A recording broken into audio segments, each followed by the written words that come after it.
Nākamajā video. Šajā video mēs noskaidrosim, cik ilgi vistas paliek nomodā visu dienu, sākot no rīta līdz vakaram. Pagaidām viņas jau pavada ārā dienu 8 stundas, bet es domāju, būs kādas 20 vismaz. Labi, turpināsim gaidīt. Nācis laiks izlaist vistas ārā.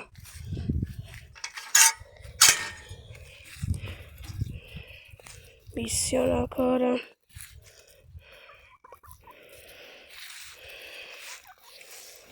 Jo pulkstens 4 vienmēr ir laiks, kad vistas iet ārā no mājas. Brīvībā.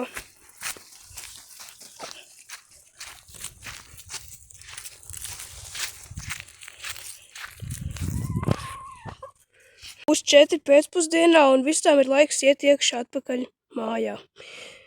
Bet tagad jau ir pār uz 4, jo tas prasa vismaz 10 minūtes, tā viņas visas dabūt iekšā.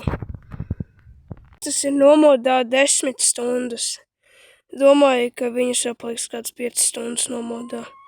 Bet tad jau redzēs. Vistas jau ir nomodā pusi no diennakts.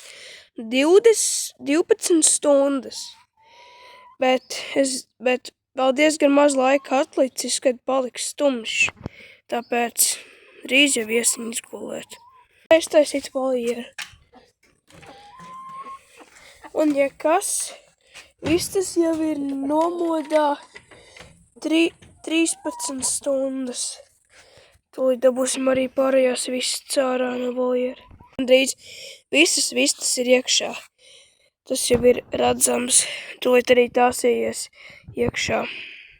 Kad visas vistas ir iekšā un iet gulēt, ir laiks pateikt, cik ilgi vistas pagaidām dienā pavada nomodu. Tātad vistas ceļās 7 un iet gulēt 8. Tātad viņi pavada nomodā 14 stundas un pārējās stundas guļ. Tātad pāri pusei no diennakts viņas ir nomodā. Labi, ja tev patika šis video, tad lūdzu nolaiko un abonē, lai mēs varētu dabūt 30 abonementus. Un noteikti abonē arī kanālu GZM English. Tur es mēģinu dabūt 10 abonementus. Labi, tiekamies nākamajā video. Atā.